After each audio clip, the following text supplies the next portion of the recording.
สวัสดีครับ สวัสดีครับ สวัสดีครับ อันนี้เราตัวเลยคุณตำรวจเล่นเป็นใครบ้าง เอาผมก่อนนะครับ ได้ ครับสวัสดีครับกิตครับรับบทเป็นผู้กองคณินครับผม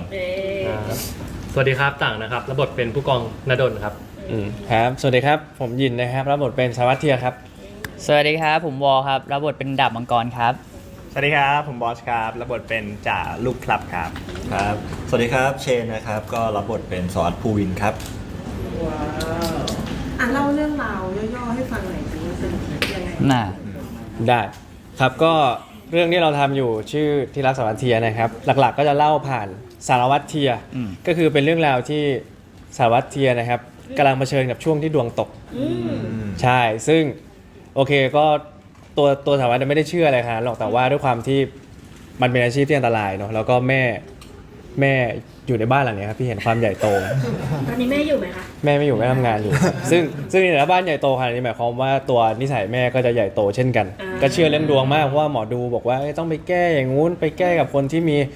ชื่อตรงตามนี้เกิดวันตามนี้เท่านั้นต้องแต่งงานแก้ดวงไม่งั้นแบบโหถึงคาดเลย ซึ่งแม่เชื่อตัวสารวัตรเทียเองก็ให้มันจบแล้วบังเอิญว่าคนที่ตรงคุณสมบัติเนี้ยคือลูกน้องเราก็คือดาบมังกรนั่นเองใช่ ครับผมแน่ ก็เลยต้องดีลไว้จริงๆทั้งคู่เนี่ยก็จะไม่ได้อยากแต่งงานกันเท่าไหร่ครับแต่ว่า มีดีลลับเนาะ มันมีดีลลับกันคือดาบมังกรเนี่ยโดยพื้นเพแล้วเขาเป็นคนที่ไม่ค่อยมีฐานะเขาก็เลยอยากแบบว่าทำคดีใหญ่ ๆ แล้วก็ได้ย้ายไปอยู่พะเยาอยู่ข้างแม่ครับเพื่อจะได้ดูแลแม่แล้วก็อยากสร้างบ้านหลังใหญ่ให้แม่เผอิญคนรวยมาเสนอพอดีปึ๊บเราก็เลยแบบว่ายื่นข้อเสนอไปว่าแต่งงานเท่านี้เราต้องหย่ากันเราต้องให้ตังค์นี้ผมไปสร้างบ้านให้แม่ทำตามความฝันของผมให้เป็นจริงอะไรเงี้ยก็เลยเป็นดีลลับต่อกัน6 เดือนแล้วก็แยกย้าย ซึ่งวินทั้งคู่ แต่ว่ามันก็ระหว่าง6 เดือนมันก็เกิดเหตุการณ์หลายๆอย่างขึ้นนะครับมันทำให้แบบเรามาใกล้ชิดกันไอ้นี่ก็คิดถึงบ้านมีความเศร้าก็ต้องไปปรึกษาทางคู่นี้ที่เราสนิทด้วยที่แบบว่าทำงานด้วยกันก็จะมีลูกพับกับสารวัตรภูวินก็จะมาคอยเสริมว่าเอ้ยอันนี้มันเรียกว่ารู้สึกอะไรนะมันเขาไล่เลี้ยงฝาเหรอคะใช่คือเขาเป็นคนที่แบบว่าถ้าไม่รักไม่แต่ง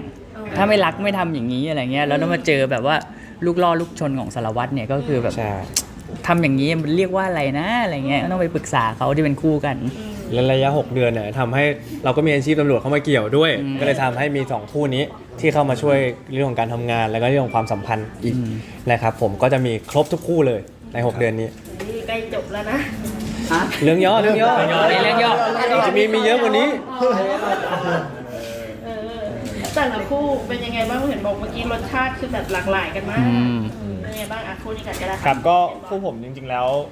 มันจะข้ามมาพาร์ทที่รักกันแล้วอะไรเงี้ยครับแล้วก็ตัวผมก็สนิทกับพี่มังกรก็จะเป็นส่วนที่จะคอยซัพพอร์ตมีอะไรก็จะคอยช่วยเหลือพี่มังกรอะไรเงี้ยครับแล้วก็พี่ภูวินเขาก็รู้จักกับสารวัตรเทียด้วยเนาะใช่ แล้วหึงกันตอนไหนอ่ะมันจะมีหึงหวงกันตอนไหนคู่นี้เขาหวานแล้วพวกผมเขาหวาน เขาเป็นรู้จักอะไรกันยังไงมีไหมล่ะมันต้องมี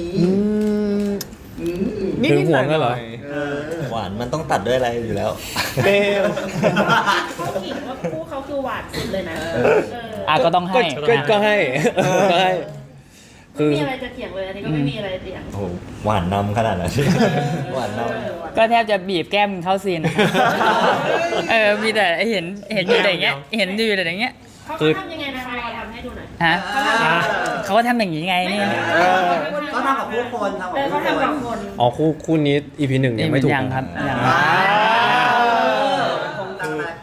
เขาเห็นเขาล้อเห็นจนล้อทั้งวันเลยที่คู่นู้นด้วยเป็นยังไงบ้างคะต้องใหม่สุดของเราสำหรับผมถ้านึกถึงคู่ผมเนี่ยจะนึกถึงต้มยำแน่นอนครับต้มยำอย่างเดียวเฮ้ยมันยังไงมันยังไงต้มยำมันมีแซ่บเผ็ดเปรี้ยวหวานเค็มบูดสีสันหลากหลายรสชาติมีบูดด้วยมีบูดสื่อไว้นานเรียกว่าแบบเป็นรสชาติที่แตกต่างแล้วกันที่แบบว่าทำให้เรื่องนี้มันครบรสมากขึ้นนะมีความเป็นแบบคู่กัดกันอย่างคนนั้นก็จะเป็นแฟนกันอยู่แล้วคู่นี้ก็จะมีความแบบ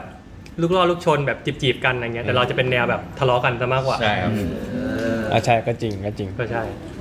ถ้าคู่นู้นเป็นต้มยำ ต้มเล้งครับ อะไรอ่ะ ทำไมอ่ะ หยอดจนเปื่อยต้มเล้งหยอดโดนหยอดจนเปื่อย ใช่หรือเปล่า เขาเป็นต้มเล้งของเราเป็นอะไรนะแบบหวานเหรอ ต้มพะโล้ไป ต้มมะโล หวาน หวานเกิ ติด น หวานติดหวาน ตอนนี้ก็ผ่านไป60%แล้วเนาะเป็นยังไงบ้างพอได้เริ่มเข้าบทเข้าแบบมันตอนนี้เป็นยังไงความกลมกล่อมในการถ่ายทำครับ ผมว่าก็มีซีนที่แบบ อืม คิดว่าคนดูต้องชอบ มันครบรสจริงๆครับ ไม่ว่าจะเป็นซีนที่ตลกก็ตลกเลย หวานก็หวานเจี๊ยบ แล้วก็บู๊เนี่ย อยากให้ทุกคนได้ดู เพราะว่าที่เราขึ้นหัวว่าเป็นซีรีส์แบบรอมคอมโรแมนติกแล้วก็คอมเมดี้ด้วยเนี่ย บู๊เราก็ไม่ได้แบบว่าปล่อยผ่าน มันละเอียดทั้งหมดทุกซีนทุกอะไรอย่างเงี้ยครับ เห็นน้องๆบอกว่าพี่เห็นยิงปืนแม่นสุดเลย เฮ้ยจริงเหรอเขาขายมาเหรอ ใช่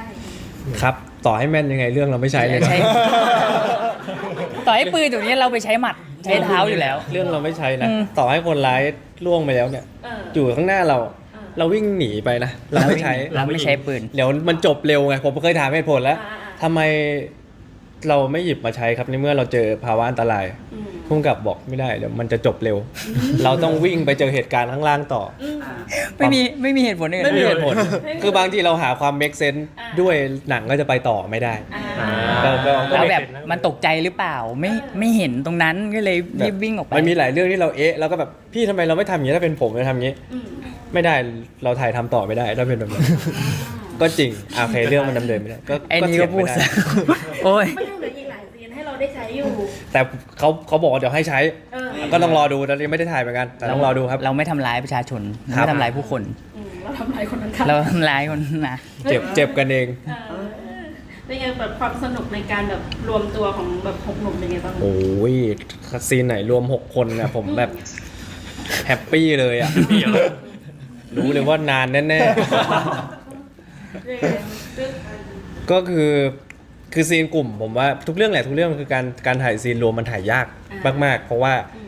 การที่มานั่งรวมกันทุกคนเนี่ยทุกคนจะต้องพูดอย่างน้อยละ2-3 คำพอการพูดรวมปุ๊บเนี่ยกล้องแคบก็จะเจาะแต่ละคนเยอะทำให้ซีนนั้นนานเฉยๆแล้วก็ทุกคนก็จะมีคาแรคเตอร์ที่ไม่เหมือนกันอีกบางคนปล่อยมุกบางคนเล่นขึมเล่นอะไรเงี้ยมันก็จะมีความแตกต่างกันก็จะครบในซีนมาก อย่างแบบแต่ละคนเจอความท้าทายอะไรกันบ้างไหมแล้วคุณน้องเล็กก่อนจะได้เป็นไงบ้าง ก็ของผมนะครับเป็นคณินเนี่ยมันเป็นคาแรคเตอร์ที่ตรงข้ามกับชีวิตจริงของผม คือผมอ่ะเป็นคนเรียบร้อยนิ่ง เฮ้ย ๆพูดน้อย แต่ดูจะพูดเยอะนะตอนเนี้ย เยอะมากเลย เยอะ แต่ว่าคณินเขาจะมีความแบบคิดปุ๊บทำปั๊บคิดอะไรทำเลยแล้วก็เป็นคนเก่งในด้านการใช้กำลัง อันนี้ยังตรงกับชีวิตจริงอยู่ เฮ้ย ใช่ครับของผมก็รู้สึกว่ามันยากเพราะว่าซีรีส์มันก็เป็นเรื่องแรกของเราด้วยอะไรเงี้ยจะมีความตื่นเต้นแหละซีนแรกก็ตื่นเต้นแต่ว่าพอเราได้แบบทำงานแล้วก็ได้เจอมีแบบพี่ๆคอยสอนอะไรเงี้ยมันก็รู้สึกว่าทำงานได้โฟล์มากขึ้นแล้วก็น่าจะดีขึ้นแหละเนาะใช่ไหมครับ ครับ พี่หญิงพี่วอเขาสอนอะไรยังไงบ้างอะคะ เอาแล้ว ว้าย เนี่ยพูดไปก่อนเนี่ยเราไม่สอนจริงๆ ไม่ได้สอนเลย สอนหมายถึงแบบพี่อาจจะสอนด้วยการกระทำของพี่ไงแต่ผมแบบครูพักรักจำมา อ๋อโอเค เวลาแบบพี่แบบแสดงอะไรให้เราเห็นเราก็อ๋อเขาทำกันอย่างนี้สินะอะไรเงี้ย ดีๆทั้งนั้นแหละ เห็นไหมล่ะเนี่ยฉลาดตอบ ตอบ รอดก่อนเอารอดไปก่อน ใครต่อเลย ครับก็ของผมพาร์ทที่ยากเลยก็คือหนึ่งต้องมาเล่นเป็นคนรักกันเลยอะไรเงี้ยทั้งที่เพิ่งรู้จักกันอะไรเงี้ยครับก็ค่อนข้างยากก็ต้องทำความรู้จักระดับหนึ่งอะไรเงี้ยครับแล้วก็อีกส่วนหนึ่งเลยก็ต้องเล่นกับทุกคนด้วยผมก็ไม่เคยรู้จักทุกคนมาก่อนอะไรเงี้ยครับก็แต่พอได้ไปเวิร์กช็อปด้วยกันได้แบบไปใช้ชีวิตด้วยกันมาแป๊บหนึ่งอะไรเงี้ยครับก็รู้สึกว่าทุกคนแบบทุกคนตั้งใจกับเรื่องนี้อะไรเงี้ยแล้วก็ทุกคนแบบทุกครั้งที่เข้าด้วยกันทุกคนก็พยายามทำออกมาให้ดีที่สุดอะไรเงี้ยครับแล้วก็ดูพี่หยินพี่วอเขาด้วยเขาโปรเฟชชั่นแนลเนาะเราก็ต้องแอบดูเอาแสดงอย่างนี้แล้วก็หยิบมาใช้อะไรเงี้ย ใช่ไหมจริงอย่างที่น้องเขาบอก จริงทุกอย่างครับที่เป็นเรื่องดี นี่เป็นเรื่องดีคือมันคือจริง อะไรที่ชมมารับหมด ชมมาน้อมรับหมด มีใครที่แบบว่าพอเจอแล้วตอนนี้รู้สึกว่าเฮ้ยแบบชอบเขามากเลยในกองอะไรอย่างเงี้ยไหม เอาจริงๆก็ทุกคนนะผมว่า อ่า คือเพราะว่าตอนที่เราเจอพาร์ทแบบปกติอะไรเงี้ยเราก็ยังแบบไม่ได้เห็นพาร์ททำงานอะไรเงี้ยแต่พอแบบได้ทำงานด้วยกันอะไรเงี้ยแล้วทุกคนตั้งใจอะไรเงี้ยผมรู้สึกว่ามันมีเสน่ห์พอทุกคนตั้งใจทำงานอะไรเงี้ยก็ผมรู้สึกว่าก็ชอบทุกคน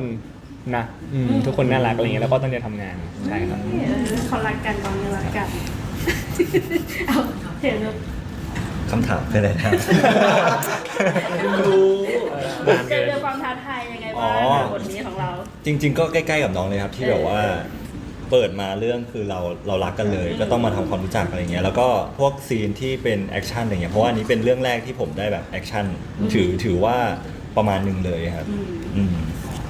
ชอบไหมฮะเป็นยังไงบ้างพอ สนุกนะสำหรับผมรู้สึกว่าซีนแอคชั่นที่นี่คือจริงจังมากจริงจัง คุณตำรวจมีได้ปะทะกันเองบ้างไหมคะ มีแค่ร่วมสู้ด้วยกัน อ๋ออ อะไรอย่างนั้นแบบร่วมแบบต่อสู้กับผู้ร้ายด้วยกันอะไรอย่างนี้ครับใช่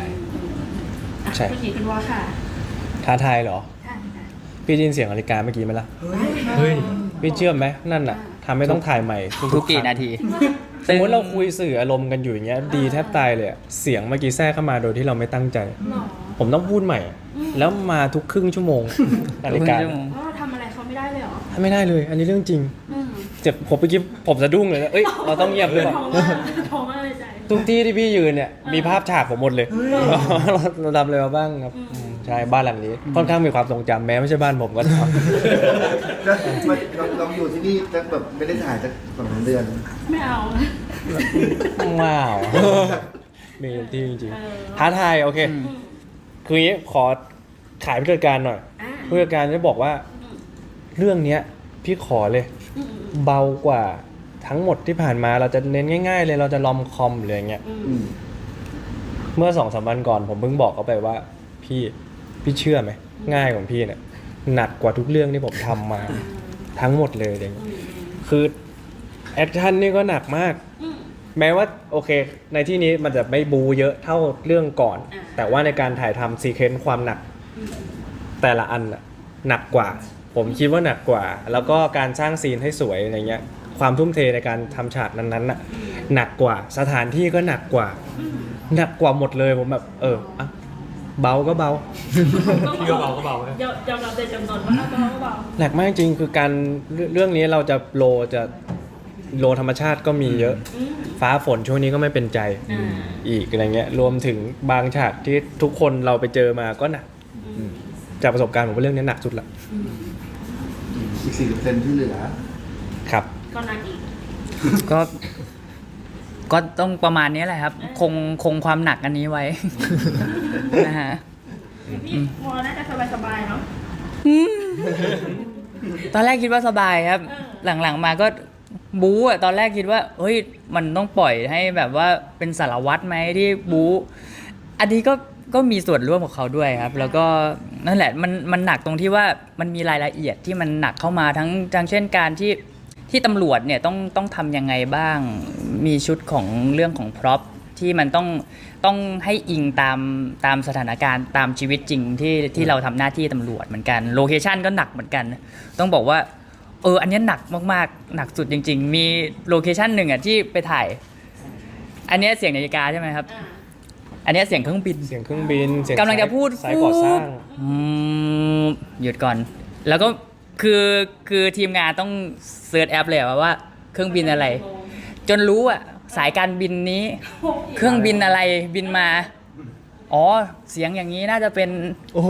สายการบินนี้ครับ คือเล่นอยู่อย่างนั้นจนแบบมันไม่ได้ถ่ายเลยอ่ะมันแบบว่ามีความท้าทายอะไรเยอะมากๆครับแล้วพุ่งกับเขาไม่ได้ปล่อยผ่านเสียงนี่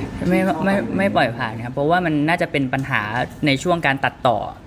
มากๆเขาก็เลยไม่ปล่อยผ่านเอาแบบเซฟเสียงคลีนๆดีกว่าใช่ ผ่านไม่ได้เลยพี่โหโลนั้นน่ะนอกจากเครื่องบินใช่ไหมไซต์ก่อสร้างอีกเขาลงเสาเข็ม ทีมงานต้องไปเจรจาว่าขอ10 นาทีในการลงเสาเข็ม ต่อให้เราเล่นดีแทบตายมีมาเสียงหนึ่งปั๊กใช้ไม่ได้ละมอไซค์อีกคนขับผ่านไปผ่านมาเนี่ยคือที่การทำงานเราต้องเจอ โอ้สัตว์ที่แท้ ใช่ เคยเจอมากสุดแบบกี่เพลงปะกว่าจะถ่ายซีรีส์จบอะไรอย่างเงี้ย อื้อหือน่าจะ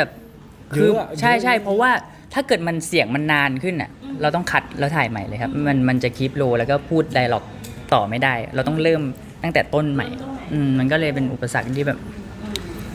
มากๆอ่ะอืม แต่เรื่องการแสดงคือไม่ห่วงแหละเพราะว่าแบบไปห่วงเรื่องนี้แทน การแสด บาง งที ก็ มันก็บางทีก็มีช็อตที่น่าเสียดายแล้วกันหมายถึงว่าเทคเราเล่นดีนะเล่นดีมากรู้สึกว่าทุกอย่างไปโดนเสียงโหอาจจะใช้ไม่ได้อะไรเงี้ยก็อืม คนอื่นเป็นไหมลูก ก็สถานการณ์เดียวกันครับ เพราะส่วนมากโลก็คือเป็นโลใกล้ๆกันแหละ แล้วก็เพราะส่วนมากเราก็ต้องไปตามซัพพอร์ตเขาอะไรเงี้ย เพราะฉะนั้นก็ชะตากรรมเดียวกัน ใช่ เห็นบอกว่าต้องไปฝึกกันด้วยใช่ไหม แต่อย่างเงี้ยต้องถ่ายใหม่นะ ถ่ายใหม่ อย่างเงี้ยมาอย่างเงี้ยถ่ายใหม่ ใหม่ตั้งแต่แรก ใช่ สวัสดีใหม่ นะ เครียดเลยถอดมาแล้ว เห็นว่ามีไปฝึก ฝึกตำรวจ ฝึกตำรวจฝึกเหมือนจริง ก็ผมว่าก็ได้รู้หลักละกันครับ ผมว่าหลักๆคือการใช้อาวุธ เพราะว่าเราจะมีเพื่อให้ความเนียนเนี่ยชุดแต่งกายเราจะมีอาวุธรอบตัวอยู่แล้วหรืออะไรเงี้ยซึ่งทุกคนก็จะรู้กฎพื้นฐานในการใช้มัน ว่าโอเคเราจะไม่หันหากันไม่เล่นนู่นนี่นั่นอะไรเงี้ยเพื่อการเข้าซีนมันจะได้ดูออกแม้กระทั่งการจับก็ตาม คือมันจะได้ดูออกคนดูข้างนอก เขาจะได้รู้ว่าอ๋อจับแบบเนี้ยฝึกมากับจับมั่วๆอันเนี้ยไม่ได้ฝึกมามันดูออกคือดีเทลเล็กตรงเนี้ยก็เก็บ หรือแม้กระทั่งสายเข็มขัดหรืออะไรเงี้ยคือมาเราก็มีส่วนร่วมเลยส่วนลิ้นเป็นไงนะในการถ่ายทำลิ้นอันนี้คือเอฟเฟกต์นะครับโอเคในการถ่ายทำคือซีนแรกๆตัวอุปกรณ์ก็ยังไม่ครบอะไรเงี้ยผมก็ไปบอกเขาว่าผมว่าพี่ลองคุยกับคนที่เป็นตำรวจจริงๆดูไหมว่าเขาพกอะไรบ้างเขาจะมีแมกกาซีนตรงไหนตำแหน่งอะไรเงี้ยอาจจะบ่งบอกเขาก็ไปทำกันบ้านมา แล้วก็เปลี่ยนอะไรเงี้ยก็มีส่วนร่วม เก็บทุกดีเทล ใช่ใช่ไม่อยากให้มีข้อบกพร่อง ไม่อยากรู้ในบรรดาคนเรามีโหวตนะแบบใครแบบดูสูง สมาร์ทสุด แบบ เลย ดูเป็นแบบว่าในเครื่องแบบสุดอะไรก็มีไหมรู้สึกว่าแบบ ก็ ก็ได้คนนี้มันชัดเจนอยู่แล้วนะครับ นี่คนนู้นไม่ได้ยินนะ เฮ้ย ผมให้คันนินนะ คนนี้ก็ยืน แล้วจะ มันก็ต้องให้หยินนะผมว่าทรงเขาดูแบบทรงใช่ทรงสืบไม่ใช่ ส่งเสริม เขาเป็นบิ๊กอิน บิ๊กทรงแบบสารวัตร ไม่หรอกทุกคนฝึกมาหมดแล้ว จริงทุกคนฝึกมาหมดแล้วแล้วก็ด้วยความทุกคนก็ปลดปล่อยตามคาแรคเตอร์ด้วยเราไม่ได้ตำรวจอุดมคติขนาดนั้นเรียกว่าเป็นตำรวจที่เดินออกมาจากนิยายฉะนั้นทุกคนก็จะเดินมาจากนิยายด้วยคาแรคเตอร์ตัวเองทั้งหมดครับผม สอนอนี้มันอลหม่านแค่ไหนอยากรู้เลยอะ โอ้บันเทิงเลยครับ มัน บัน เล เทิง ยเนาะ เรื่องใหญ่เลยครับสอนอนนี้ เรื่องใหญ่ มีนักแสดงรอบข้างกับใครอีกบ้าง โหมีอีกครับ ซึ่ง คือ อาจ ว จะ งการโอ้ 70% 70%มาเล่นเรื่องเราหมดแล้ว รับเชิญมา รับเชิญมาเลย จริง อันนี้เรื่องจริง ใช่ รอดูครับแต่ว่าเราเก็บเงียบมาก นอกจากพี่ปานแล้วก็พี่รอเรียนแล้วที่เราได้เห็นในมีอีก โอ้ยมีอีกเยอะ เยอะ เพียบครับ ลองใบ้ว่าสมมติพี่เห็นแบบปุ๊บเนี้ยรีแอคจะเป็นยังไง เฮ้ยมาเล่นด้วยเหรอ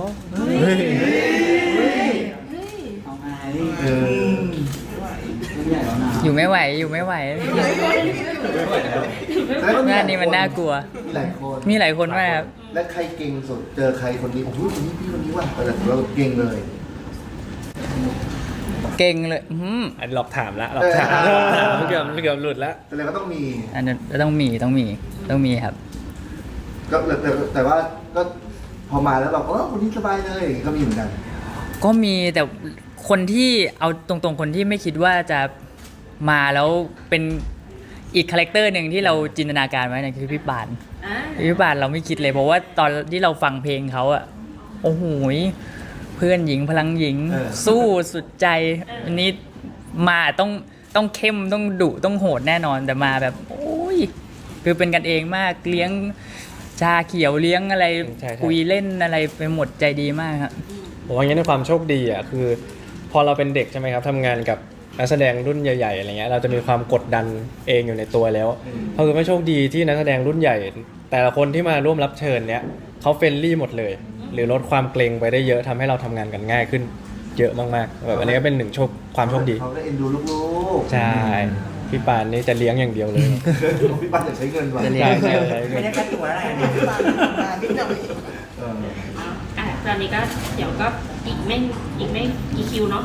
อีกเยอะไหมคะ เยอะครับ เยอะ เยอะอยู่ สิ้นปีนี้ พี่เห็นลิ้น ให้ ผม ดู เลียเมื่อกี้ไหมล่ะ